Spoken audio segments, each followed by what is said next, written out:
For the fans. For the players.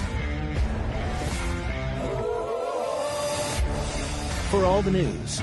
Firebirds Weekly. This week's guest is Josh Kulka.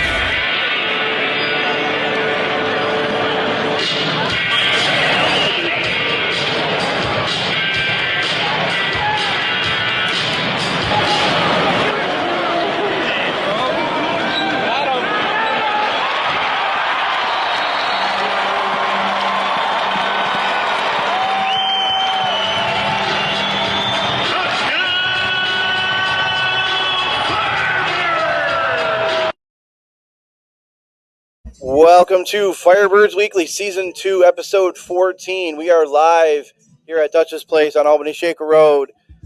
We have a nice little crowd here coming out to watch us, Firebirds fans. Thank you. Hey, guys. Yeah, we got a quick clap for the fans to support us. We appreciate that. And tonight we had to make a bit of a audible football term, I guess. And our guest tonight is just named the AF1 MVP of the week, number 9 in your scorecard, number 1 in our hearts, the new quarterback of the 1-0 Albany Firebirds, Josh Kulka. Welcome to the show. Thank you. Thanks for having me. That's better. So, yeah, we're off to a roaring start, hitting the wrong buttons, all that stuff. So, again, man, thanks for coming on. It's been a whirlwind, for you since probably the springtime. Actually, the wintertime, going into all the bowl season, all that stuff. So No, it was definitely a busy winter. Finish up my college season in kind of late, like Thanksgiving weekend or whatever, in the playoffs. Obviously sad loss, and then kind of turn it around right after the holidays, training for my pro day, and then do my pro day. And 2 days later, I'm in Albany, New York. Kind of ready for camp. So it's just kind of a quick turnaround, but I'm glad. I like to stay busy and I love football, so I love being here. 2 for 2. Well, we talk about the quick turnaround from that point. Let's talk about the quick turnaround and say the last handful of days. Just take me through finding out that the guy who was going to be quarterback 1 like he was last year is taking an opportunity to move up to the UFL. Obviously a huge opportunity for Sam, and obviously to get the Firebird name out there. And, tell me about, Coach Ware coming to you and saying, all right, hey, it's your time. Well, I mean, I don't know if you saw the interview on the news, but I didn't even find out from Coach Ware. So that was Monday night. So we had right before that Tuesday practice. It was that night, it was probably about 9:30, 10 o'clock. Hear a knock on the door. I opened the door and it's Sam, and I was like, oh, what's going on, man? Sam's a great guy. He's. He's kind of like I said, he's kind of been like an older brother kind of here to me. He's kind of friends with my older brother. So, he kind of took that role and kind of teaching me the arena game and everything like that. And then he kind of shows up to my room and is like, hey, you ready to start this Saturday? And I was like, what do you mean? I'm still on the high of making the team. You know what I mean? Not thinking about that.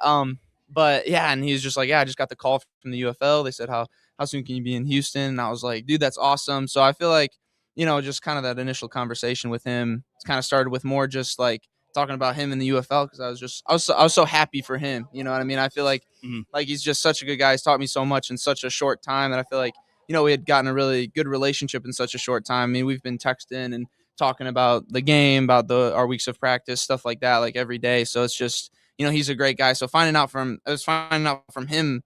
Not even Coach Ware at that point. Not even Coach Ware at that point. And then going in the next day at practice on Tuesday and just no other quarterbacks there. So just me. But I honestly, I feel like it was a quick turnaround. But I mean, I feel like I'd grown confident in my abilities kind of throughout camp and stuff. And I think while the arena game is a lot different than the outside game, just kind of.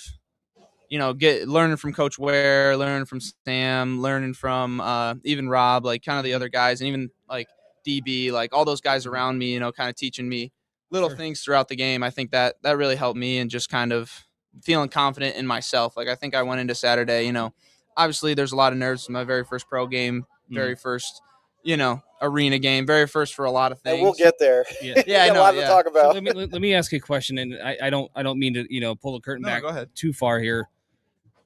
Did Coach address the team as a whole that Tuesday morning? obviously that's great news. Mm-hmm. How is that handled amongst the team? Yeah, I mean, obviously, I think probably about that Tuesday morning, everyone had already everyone had already heard. Everyone, as soon as Sam came and told like me, he had like there was other people in the hallway, stuff like that. He, was telling people like other people, everyone had kind of heard at that point, But he addressed the team, and I think the initial shock was a big one for everyone, but I mean the team's awesome and the guys are awesome, and I think they really kind of rallied behind me very quickly, and I think they had a lot of confidence in me which definitely helped my confidence in myself. No doubt. I mean, I listen, like I told you, not to spill the beans, but we're working on that quarterback special that we did the offensive during training camp. Opportunity knocks. We've had the wide receivers, the offensive line. Yep. And then trying to get the last couple out. Obviously, it's a little bit of a slow process. Chris and I have full jobs going, so it's not our full time job for this. Right. But we definitely saw some of the video. Obviously, I saw what Chris had put together, and it looks awesome. And trying to change it quickly. Once we realized that you were the guy. Yeah, I mean, I remember. So you're very kind with your time. I remember very vividly. I asked you a handful of questions, and I remember saying to you, whatever happens, you can ball. Mm-hmm. Yeah. And then like, geez, it was like 48 hours later, you shot right up to the top. Exactly. Of the yeah. No, definitely. So it was awesome. Yeah. I'm happy for you. Oh, it was a blessing from God for sure. And God has a plan. And I think he's got a plan for Sam, and I think that's an awesome opportunity for him. And obviously, this is an awesome opportunity for me. So without a doubt, yeah. I think he, God is the, he's got a plan for everyone. So I think that's awesome. Was it easier? Just because you didn't get a chance to think about it forever, like, okay, it's Tuesday and I've got a couple days. I got to learn. I got to keep going, just to do the weekly stuff. Like you had just made the team, and then it's like, okay, now we're getting ready specifically, like game week, right? We're specifically getting ready, for Minnesota. Did it almost make it easier? Because it was like you couldn't really think about it. You're like, I got to just focus on the game.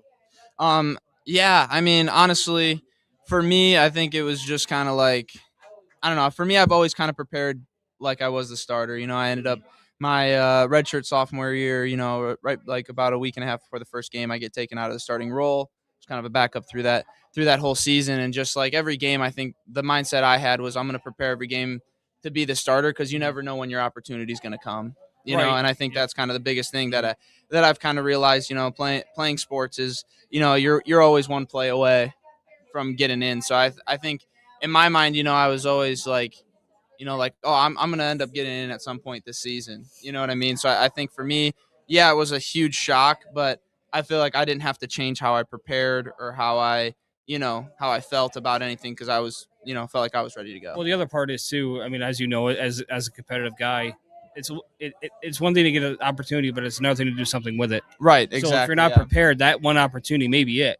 Mm-hmm. So, that's the important part. It isn't just about getting a chance of doing something with it. Oh no, yeah, big time. So that's like, I remember I've seen like videos Tom Brady talking. He's like, oh, like, when I just got to do Tom Brady, the bane of the existence of the people at this table. Yeah, well, I'm just saying. I saw a video and he was just like, like my coach told me, like, as long as I can, if I get 3 plays during practice, then I'm gonna make those 3 plays the best 3 plays ever. So I think like my mindset, coming into this year was, like, oh, Sam's here. I'm gonna be able to learn the arena game. I'm coming out of college, so it's gonna take me a little bit, but I'm gonna kind of learn from him, stuff like that. And then, obviously God had other plans, and he went over there, and now I'm here, and it's just kind of you prepare like you're the starter, and think good things will happen. I want to ask, you obviously all the pomp and circumstance of the opener and the fire's going, and they got it all set up, and then you get a chance to get out there right away, and 3 plays. Boom, boom, boom, down the field, scoring right away. Did that kind of take a little bit of the pressure off? Like, I can do this.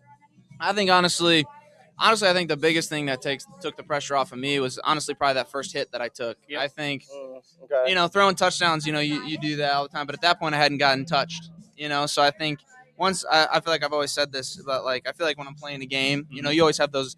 I don't know how to explain, but nerves, just kind of that excitement before the game. Yeah. As soon as that first hit kind of hits you, I feel like it's just like all of it's gone. You're just like, oh wait, like that didn't hurt. Like, oh, I'm just playing football. That's right right. now, You feel alive. You feel a part of the. You feel a part of the action. You feel like you're actually on the field, because otherwise you just feel like a spectator. Yeah, so I totally understand that. So I think like throwing touchdown, awesome. Like I obviously that's the job, that's right? The goal. Love it. But I think like when the nerves really leave, it's when you take that first hit and you're just like, oh, like I can do this. Like I can play here. Like I'm ready. You know what, coach? I think that would really appreciate that sentiment. Brandon Cisse. Oh yeah, no, Coach Cisse is awesome. Yeah, he gets on me a good amount. Yeah, no, he's awesome. Me and him have an interesting relationship for sure. So I got an off-topic question, but somewhat similar. As a young, newer guy in a position of leadership, how have you approached that? I feel like it's the same.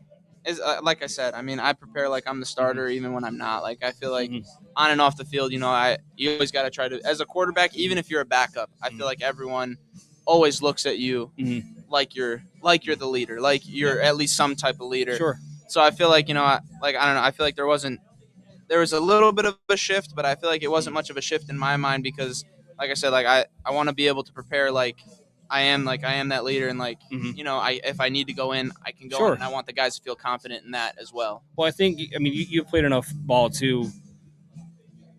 I'm assuming, based on what we know, what I know about the guys that are in that huddle, you have a great group of guys in that huddle. Yeah. And as a quarterback, I can only imagine when the huddle isn't like that. Yeah. So I think Coach put together a great team of great personalities and great people, and I think that certainly helps. I think for you to get kind of feeling comfortable and ready to go. Oh, big time. I said it earlier in the podcast. Just like getting ready. Like I think that the people in the huddle were just as helpful as the coaches, as as Sam, as Rob. Like those receivers, those linemen. Like they're teaching me stuff every day. And like you said, that's a great group of guys. Like I really feel like I didn't do anything like great on Saturday. It's really all on them.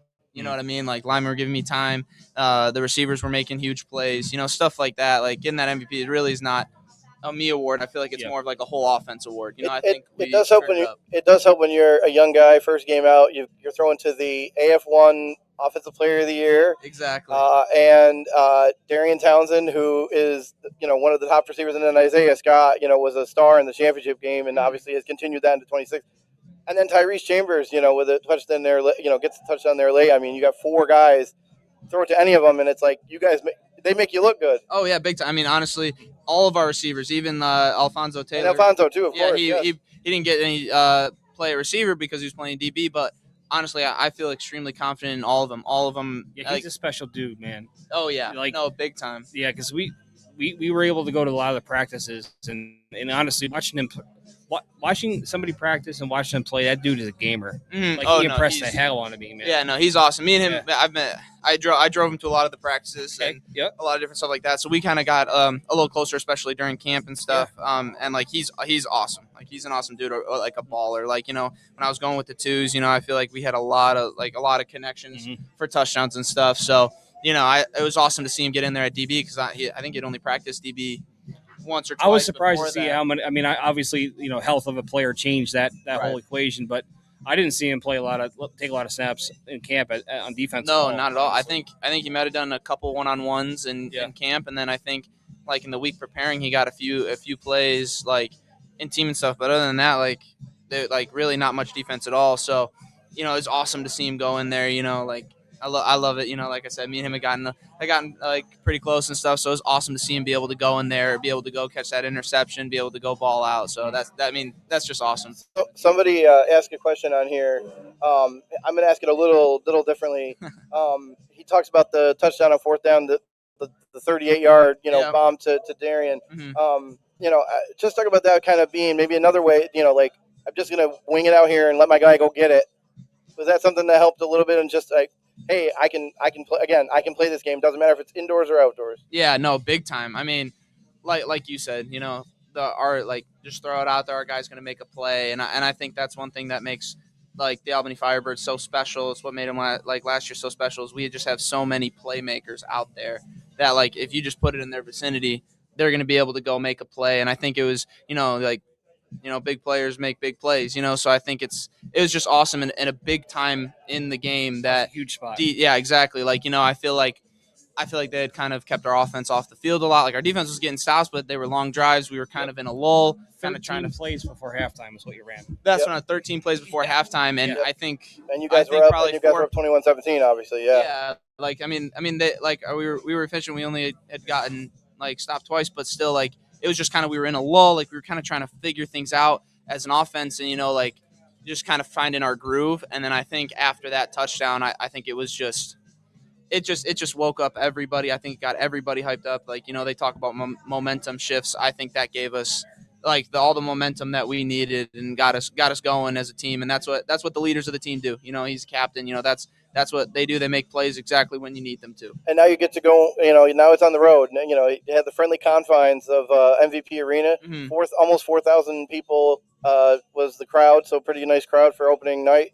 You get to go down the road now for 3 to Beaumont and then Oregon and Washington. Just talk about, kind of preparing, to go on the road and to be able to do those trips and have that as a part of it coming forward.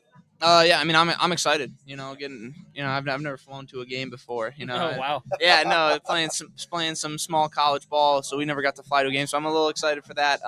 Yep. But no, I mean, it's a business trip. In the end, and it's. I feel like, you don't have to prepare any different. I think it's just you go out there, you play your game. You can't let outside factors affect what you're doing. You can't think about, oh, I'm not at home. Oh, it's all different now. I think you just kind of you go and you play your game. You treat it just like any other game night. You can have fun on the plane. You can have fun the night after, the day after, whatever. But definitely got to treat it like a business trip. Go in, handle business, and then, if you want to have fun, you can have fun after. Well, I think for me anyway, from all the time that I ever played, is the road games are where you build the memories. Exactly. Road games are where you build the team. That's when you really kind of put it all together, at least in my opinion. Mm. And I also say there isn't a lot of this, but like sometimes when you're home, it's easy to be distracted. Like you said, when you're on a business trip, that's what it is. It's business and it's a trip. Right. So there's a big aspect to that, because even in my professional life, like if I were to go to, say, Arizona, for example, or if I had to go to, I don't know, we'll say Schenectady for a business meeting or something, my head is into it on that, right? Because it isn't. I can get in my car and be home in 40 minutes. So I totally that's at least that's how it was for me. Yeah, and I think Coach Ware's kind of said that a few times because like I think we're going to Beaumont and then we're coming back for that week of practice, and then I think we go out to the West Coast for that next week and staying out there for Oregon and Washington. And I mean, he said it before, like that's where all the memories are made. Yep. When you're out there with your team, like you said, you're at home. You have a lot of you have family, you have distractions. You can go do stuff. When you're out there and you're just with the team. Yeah, getting dinner together, hanging out, playing, playing cards or video games, whatever. Yeah, like you're just forced to be together regardless, if it's some of the guys that maybe you don't hang out with as much when you're at home, stuff like that. So I'm really looking forward to it. Away trips they're always fun. Like it's almost like I said, a business trip, but it's like you just get to hang out with the fellas, what I mean? So Denise Secor is one of the mother flocker, one of the main cogs of the flock support. Is saying you didn't say Albany correctly, but I disagree. You did say Albany correctly. So Denise, you're wrong. I've actually been told that before. How did it's ALL Albany. Albany. There we go. Hey, he's got it. Okay, Denise. Was I saying it wrong? Sorry. Was that Albany? My bad. Albany. You're good. Listen, my bad. No, it's all right. You keep doing what you're doing on the field. Nobody's gonna care. This is just a rookie mistake. Mistakes happen. Yeah, go forward. Albany, my bad. I will get it right. I'm so sorry, everyone. I'll definitely do my best. Cut the boy some slack, Denise. Okay, yeah. So I mean, honestly though, for what reason would he know that? Like, I mean, realistically, we can yell at Denise on May 9 when we have the next home game. We can give Denise a little bit of crap. No, you guys can yell at me. I need to get these things right. Definitely need to give that. I've been here 3 weeks. I probably should definitely know that now. All right. Well, I want to definitely talk, and obviously we'll do more later on, and obviously want to have you on a lot if we can, because obviously you're going to be a big piece of the process. Yeah. But let's talk about you. Where did you start your career? Or where did you get into the game? Like when you were little, some guys started when they were 4 or 5 years old. Others didn't start till they were like 7th or 8th grade. Tell me your story a little bit about growing up in Michigan playing football. So obviously we all know my older brother. I think everyone. We'll get to him. We'll get to him. Yeah. I think I just growing up always wanted to be like him. How much older is he than you? What's your 5 years? 5 years. Oh, Okay. okay. Yeah.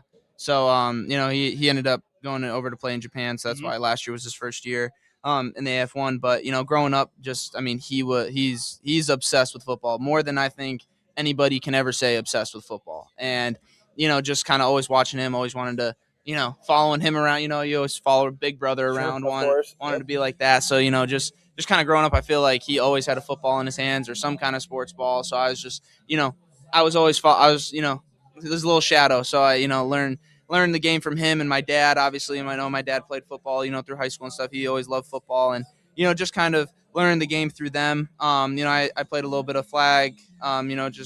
Religion, my religion and my faith is very big for me. So we weren't like really we tried not to play like games on Sundays growing up. So it was kind of hard. A lot of like the little leagues and stuff were on Sundays. So growing up, we found one that was a flag football league, a couple of years, maybe the 5th or 6th grade, something like that. I was able to play flags on Saturdays and stuff, which was awesome. A little church league, and then obviously I played for my middle school, and then going into high school. Didn't really get to play quarterback until my senior year. Played some receiver, played some linebacker, played some kind of a little bit of everywhere. Just really loved the game, really loved being out there, and then obviously finally got my chance my senior year, and went undefeated in the regular season.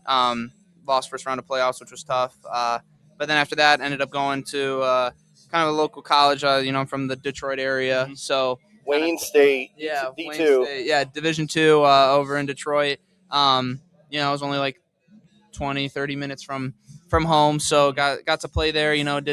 Had COVID, and then got my first start as a technically a redshirt freshman, but really I felt like my freshman year because we didn't really do anything the year before. Right. And then ended up playing about a game and a half of pretty good football, I felt like, and then ended up tearing my PCL.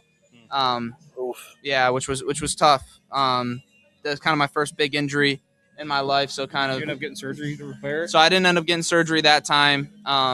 Ended up being able to. They told me that it would I don't need my PCL, but then I ended up hurting my knee again, and this doctor said, "Well, your PCL's there." So I don't know. Maybe they read the MRI wrong or something, but I don't know. I'm not a doctor, let me tell you. But no, so I ended up sitting out the rest of that year, and then getting my chance to start the next year, and then our coach ended up retiring from coaching and stuff, and we got a new coach come in, and that's kind of when I told you, about a week and a half before the first game, kind of got taken out of that starting role, which was really tough for me. But I think I learned a lot about myself, and I think I learned a lot, and I know it's God's plan. I'm grateful for it. I'm always grateful for that. Like lessons that I needed to learn. And then after that, I finished up my bachelor's there, and What'd you get your degree in? Mechanical engineering. Oh, for crying out loud! That's smarty pants here. A huge line of the kids come in to sign have their stuff signed. When we do these interviews, we love talking about the guys and where they went to school and all that stuff. And it's like, I think it's a great message to show these kids, like, you can be smart and to be a football player. Oh yeah, no, that's one thing my parents definitely pushed us to be. Like it was not okay to get bad grades. Like, school always came first. Cause you always like, that's something that you can always hold on to, those degrees, like football. It's like, it's awesome, but it's going to go eventually. It's temporary. Exactly. They used to have the commercials along, you probably weren't even born yet when those commercials were out, but she was born in 2002. Ugh. I graduated high school then. I know, yeah. And, these types of things, you're going to go pro. Most people are going to go pro in something other than sports. Yes, right. Mm-hmm. And so to be able to do that and have that degree, that's, very impressive. Mechanical engineering.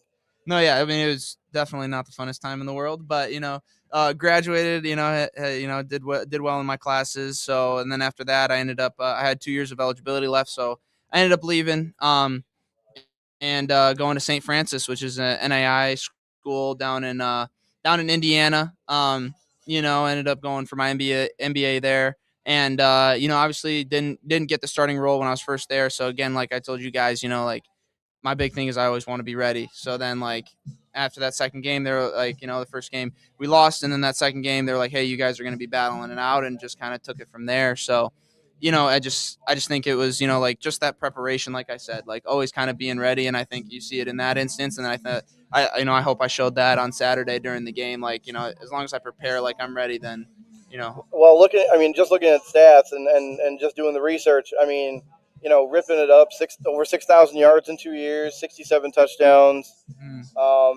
completing 65% of the passes.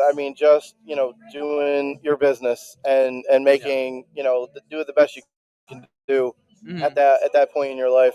Yeah, no, and it was awesome, like kind of being able to step into that role, being able to step in that role in such an awesome team. I feel like it was very similar. Like I had the pieces around me, and they make my life easy. That's one thing you learn about football is, in the outdoor game, it's, you need 11 guys to do something right. In the indoor game, it's 8 guys. You need 8 guys to do it right for plays to work, so it's always about who's around you. And I think that was one thing at St. Francis and here that I've seen is like, it's just such a good group of guys, and that just matters so much. And it just makes the world of a difference when you have that good group of guys around you to kind of support you and also, like to pick up the slack, Well, I also think too, from a coaching standpoint, I think the Firebirds have a really good mixed bags of personality. Oh, big time. Each coach is very different, but similar in their beliefs, if that makes sense. No, yeah, and I think that's the big thing too. Is like I've been talking about the players a lot, but the coaches are just as good. And like you said, like they're all very different, but I think the big thing is they're all bought in,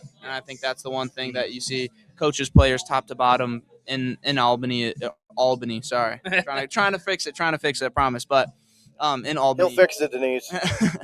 in Albany, you see it top to bottom in the organization. I feel like people are bought in, and the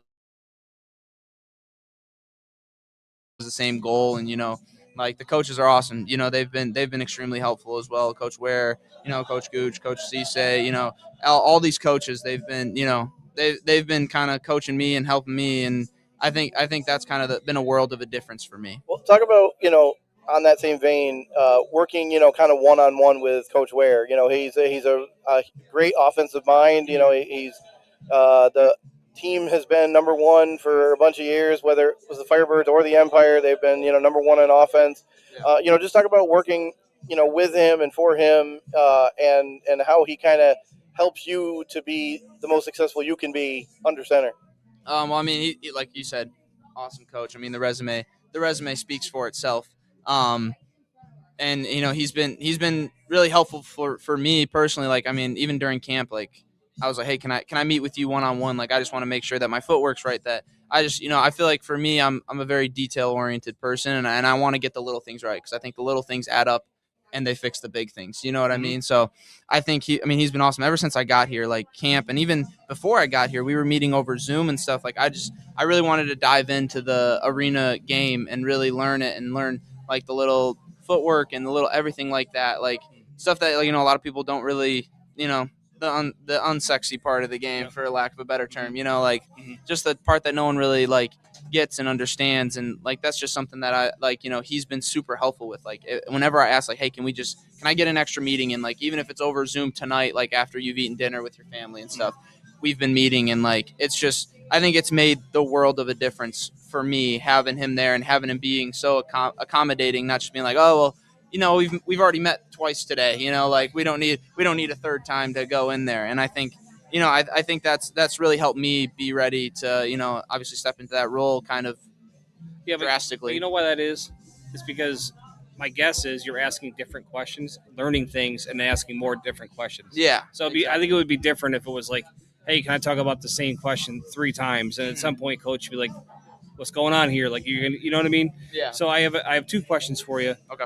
One is, obviously your brother has had huge success. Yeah. Where does his experience and your connection, how does that weave into your preparation at all?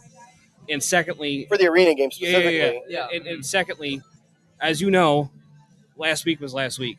What do you need to accomplish in week 2 in order to have a similar outcome? So start off with the first one. Yep. My brother's, I think, almost just as excited about all of this, just as, or maybe more than I am. Like I said, me and my brother, that's my best friend. He's the person I'm probably closest with, on in this world. And it's just like, going and preparing for this season, like while I was preparing for my pro day, he like once a week we'd go throw, and he would teach me little things, like the different kind of throws that you're gonna have to make, the different like stuff like that. So while I was meeting with Coach Ware, it was just as good. Like he was trying to prepare me just just as much, and he's really an awesome guy, and like he's coached me up on so much. And I think during camp, I think we called almost every day, and even during the week, like preparing for the game, we called every day, like talking about everything. Right after the game, calling him, talking to him, kind of like, oh, like what happened on this play. It's fun talking with him. When he knows what's going on being a quarterback, like you said, having a lot of success and stuff. He knows what's going on. He knows what these plays are. He knows, like, oh, you messed up on this one, or oh, what happened on this one, stuff like that. Like he can coach me up on that stuff, and I think that's been so good. There's no ill will towards either of us being on separate teams. Like I pray that he has the greatest season ever. Obviously except for when he plays you. Except for when he plays us. But other than that, like he's my best friend, and he's been awesome helping me prepare for this season and prepare for the game. Like. We've talked about practices, like, Coach, where am I getting mad? But I've shown him some clips like, oh, like, what would you have done differently here? Stuff like that where, like, when I have questions, he's been right there, and that's been really awesome, like him, like I said, him being there, kind of being able to coach me up, him, Sam, and Coach Ware coaching me up has just been, I think, awesome for me. And I've learned so much, I feel like, over the last few months, and then especially the last 3 weeks, big time, You've got to be really excited then to be able to face off twice. Oh yeah, big time. Being able to face off once there. I mean, I went to a couple games last year for him. I went to one in Nashville, and I actually went to the championship game here. So it's funny. It's funny. I remember seeing you out there now. That's what I'm saying. Yeah, no, it's funny. It's funny. It's funny being back now. I'm like, oh gosh, I last time I was here, I was not cheering for the Firebirds. I won't lie to you guys. No, don't get mad at me. I promise. But I was cheering for my brother. But of course you were. Yeah, no. Last time, But no, it's just like. It's just awesome, seeing him and seeing him do well. I'm always praying for him to, have the best. And I know they had a bye week, so I'm excited for after this week when we both get to play. We both get to call each other right after and talk about it. So I think that'll be so cool because we've always with the 5-year difference. I feel like we like right when he would kind of right when I would kind of get into high school. Right. He would leave high school, and then right when I was like kind of really getting into college career, he'd be leaving college. So it's just kind of like it's cool that now we're able to be on that same level and kind of be able to talk about stuff like that. And then I know you like talked about this week, like obviously like last week, was great. We won. Honestly, I wasn't super happy with how I played. That was going to be my follow-up question. Yeah, I'm not going to lie. I got done with the game, and I knew that I just feel like I hadn't played to my standard. I feel like I expect a lot more out of myself, and I made a lot of mistakes during that game, and I think that just preparing for this game is just I want to fix those mistakes. I think that's the biggest thing. I think every week, being a rookie and learning this game, getting that first taste of arena football, I think it's just fixing, getting 1% better every day. Get like that's what they always say. Get 1% better after 100 days. You're 100% better. Right. So I think just kind of watching the film. We watched the film today. I'm gonna meet with Coach Ware again tomorrow. Again, and it's just like it's just getting better. Like leaving the game, I wasn't super. I was happy we won, but I feel like for me, I just hold myself to a higher standard. And I wasn't like getting MVP is awesome, but I just feel like I didn't play to how I knew that I could play. Is it more about missing stuff, or is it more about like procedural stuff, or is it a mixed bag? Like you feel like I think it's a mixed bag. I mean, it's the first game. Things are going to be messy. Like we got the delay of game after I went over the wall. Like I got to know like it doesn't matter. You go over the wall, you get hit, whatever. You got to go straight to Coach Ware. You got 35 seconds. Like different things like that, like procedural. Like one time during the 2-minute drill, like no one really huddled. I didn't really know what to do, and I called a play and just ended up running up the middle. We ended up losing a lot of time. That kind of screwed up our 2-minute drill, like stuff like that. Definitely procedural stuff that like, I need to fix. I need to be better with. And then, like obviously, like missing some throws, kind of just different, I mean, they're not lying. It is a quicker game out there for sure than the outside game. So I think, I think towards the second half, I think our offense really kind of found our groove and really got into it. But I think, we can't have I can't have first halves like that, and I think like, when we're on the road or we're playing other teams, like I just expect more of myself, and I can't have first halves like that. So I definitely need to be better for me and also for my guys in the team. It's definitely, that was the one thing, that I noticed. Again, I'm an observer that understands it, but not fully being in it. But it just the speed of the game is the thing that has always shocked me in terms of the outdoor game versus the indoor game. Is that the biggest thing, other than some of the obvious rookie things? Is that the main thing that you've had to really change your mindset to go, oh, I have to go like twice the speed because of the way it works in the enclosed space? Yeah, and I think like I said, I worked with my brother in the off season. I met with Coach Ware. I talked to Sam a lot. I think one common ground that everyone has always told me is arena is always going to be faster. You need to get the ball out quick. You need to be fast. You need to be fast. You need to be fast. And they all said it. And in practice, you can only do so much. And I think in the game, you definitely really see that. And I think a big thing that I had to learn coming here was just really trusting your guys. That you got to trust what you see because you have to be quick. Right. So you got to throw the ball before they break, and you just got to trust your guys. Hey, they're going to be able to go make a play here. And I think that's one thing that I had to learn. And, I think early on I wasn't really doing as much as I did later on in the game. Just, hey, trusting what I'm seeing, throwing the ball, letting them make the play. I don't need to be a playmaker, Well, let me ask you a question because you did play a little bit of receiver. How happy are you not to have to be a receiver and deal with the deal with the walls? Oh, a big time. Yeah, no. I remember going with my brother's game last year, saw someone run into it, and I was like, yeah, no, that can't be me. But I got my first taste. Going over the wall, like I kind of mentioned earlier right before we got that delay of game penalty. Got my first taste going over the wall. It hurts a lot less than you think. Everyone's told me that, but I didn't believe them. It looks painful. Well, I will tell you, last year during the Arena Crown game, we have a great video of your brother, here standing right, and getting depleted. Oh no, yeah. we have video of that. Oh, don't you worry. Yeah, by Prince. Yeah, don't you worry. I've heard about that. I've seen it. I think this might have been you guys' or the Firebirds' Instagram's favorite video for a while. I thought it was awesome. I sent it to my brother every time because I remember, especially once I joined the team. Now we can joke about it a little more. But I'm going to reshare it tonight. I would have to reshare it definitely. Tell me if you think that when you play your brother and it's Albany versus Nashville, is there going to be some kind of say bet or something on the line in terms of if I win, I have to do this or you have to do that? Oh, we're not very much into gambling. We might put a few push-ups on it or something. That's what I mean. Maybe a few hundred push-ups. We'll see. But no, I mean that's in a long not a long time. But we play Nashville. I think the fourth to last week, and then fourth to last week, and then the second to last week. So we got some time. But. Obviously, fun to think about it is super fun to think about. But I feel like I'm trying to, really just focus on, Beaumont this week and just kind of stay like that. But me and my brother talk about it all the time. I'm not gonna lie. Of course. It's fun to talk about. Like I said, we never got to play each other. Never really been on the same team or anything that really haven't we've always talked about it with each other, but never really been in the same realm of football. So it's awesome to be able to talk with him, kind of talk about how awesome Marina is, everything like that.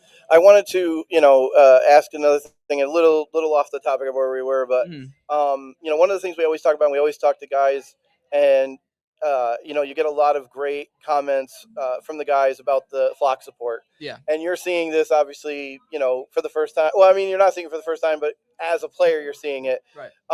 Just talk about, what the fans do here in terms of, you guys, they do the adopt a player and they have the welcome bags and all that kind of stuff. Just talk about the support here, 4,000 people on Saturday night and, many more watching on Hometown Network and Vice TV and all that. So, yeah, no, I mean, I think, everyone coming here, everyone talked about the Albany. Sorry, I'm trying to fix it. I'm getting there. I promise. Here, but no, it's right underhand. A-L. I just got to put the other L there so then I remember. But that's all you got to do. But no, the Albany fans, everyone talks about, I feel like it's not historic but it's legendary, how well you guys take care of us here. And I mean, I heard about it. And even the adopt a player stuff, I don't know, maybe my brother just never mentioned it to me, but that was stuff I never heard him even mention. And then, I get here and you think, oh, maybe it'll be one little bit, one or two things. And then you see the bags and it's oh my goodness, this is gonna hold me over for a couple weeks. Like, it's so awesome. Like, I like the love and support that we have gotten from you guys. Like, it really makes Albany a different place to be and a different place to play. And, having, like you said, the amazing support that we had on Saturday, like, it really does make it a special place. Like, it makes it special for me. I feel like, even through college and playing smaller school, like, I feel like, like, you had your family and stuff like that, but you never really had the love that I think that I've seen from, the flock support, stuff like that. Like, I can't talk enough about it. Like, you guys are so awesome. We're so grateful for you guys. Like, everything that you guys do. Yeah, no, you guys make the world of a difference. And I think they had a few, false starts, a few offsides. Like, that's all you guys being loud at the games. I'm telling, they always, like, I know now it's the 9th man in arena, but they talk about it like, I think it's Texas A&M with the 12th man. Like, it's the stands. Like, you guys do make a difference showing up to the game, stuff like that. And like you talked about, like the adopted family, the goodie bag, stuff like that. Like that, it just, I think that's what makes this place so special and so different than any other place. And not to completely pry into it, but I'm guessing you have enough dude wipes to last you the whole season. Oh yeah, don't you worry. I am all good. Don't you worry. It was awesome. No, it was awesome. I didn't even know like that like when it was happening or anything like that. And then we get it that Wednesday. I was going shopping then that night because I was like, oh, I need some stuff, and never had to go do that. So no, it's awesome. Like, you guys, like I said, I cannot talk enough about how amazing you guys, how supportive you guys are, and just like how much of a difference it makes for the players. I know everyone talks about, like getting the goodie bag. Everyone's excited. Everyone's excited when we get to the game. We have, a couple thousand people there, whatever. Like, it's just, I'm telling you, it excites everybody. It gets everybody going. You guys are amazing. You guys make a world of a difference for not just me, but I know all the other players. And they make your arm even more tired because you have to sign hundreds of stuff for it's awesome. No, it's awesome. It's awesome seeing everybody. Like, we want to give back to you guys too. So, like, seeing the kids come up, ask for signatures, seeing everybody come up and like just be able to say hi, just talk for a couple minutes. Like, it like I said, it makes the world of a difference to know that you guys, like me being like a little further away from home, some of these other guys being kind of further away from home. Definitely. It makes the world of a difference to have people come up. Like, like I didn't have anyone like my family was watching from home, but I didn't have someone at the game, or some of these other guys didn't have people at the game to have, like, some of these other guys, like, to see their families out there, like having people come up to you and just like say, hey, good job. And like ask for signature, like, oh, like you did so good. Like, just talking with you for a minute or two. I think it makes the world of a difference for a lot of these guys. And that is one of the really cool things, because I think sometimes, we get, this is still professional football, and it's like the NFL, like it's so closed up and it's a very specific thing. But it's like here, it's like after the game is over, like you guys go and you get situated and then you come back out to do signing. And it's like you can come up to your favorite player and you can talk to them and, whatever. And it's like, I think for everybody, but I think even for the kids, I think that's such a big deal. Like, oh, I got to meet my favorite player. It's a big deal. It's a real big deal. We talk about this ad nauseum, like how important it is to be able to connect with the kids, because they see somebody that they can look up to and understand that it is obtainable. Yeah. Like, especially in a smaller town here like Albany, we don't have anything. Yeah, we don't have any professional, other than, the hockey used to be here, and that, minor league hockey used to be here, and some of that kind of stuff. It's like we don't have the big, things like a Nashville or Dallas or pick your cities. No, yeah, and I love it. Like, I remember when I was younger, like seeing any kind of professional athlete was huge for me. So I love seeing the kids coming up, and like, I think it's awesome. I love to ask everyone, oh, do you play football? Like, do you play sports? Like, just asking them. I know how special that would have been for me growing up. Like, just any professional athlete going to the game, being able to, walk up to them after. You know what I mean? Yeah. I just think growing up when you were 12 in 2014. Yeah, no, exactly.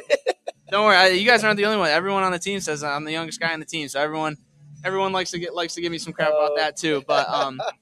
But no, it's awesome. Like, I love, like, I remember going to my brother's game and seeing, like, like you said, like in the arena game, you can come right on up after the game, and I remember, like, I just thought that was the coolest thing. Like, all these little kids running up to my brother after the game and stuff like that, and I was just like, that's good stuff. No, it's like this is awesome. Like, this is, like you said, the NFL is a lot more closed off. Like, this is awesome to be able to get people on the field after, and they come talk to you right after. I love that aspect of it. Awesome.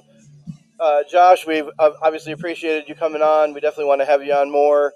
If you keep doing what you're doing, we're going to definitely have you on more. And, we will see you. Like I said, we were at Dutch's place tonight. We had a nice little crowd of people watching us and coming out to support us, which we really, really appreciate. And, we're on to Boma, and the game will be on Saturday, and it'll be on Hometown Network. Yep. So what time is a kickoff local? Do you know? What time is it local? What time is it there? Do you know? I'm getting the call in, and it's 3 is what I'm hearing. Okay, so it's probably 4 o'clock then here, maybe. I don't know. We'll figure it out. You guys go on Albany Firebirds, AF1 Firebirds, whatever their website is, and I'm just blanking. To get all that information, and we will see you next week. Bye for now. Yeah, thank you so much for having me. Thank you.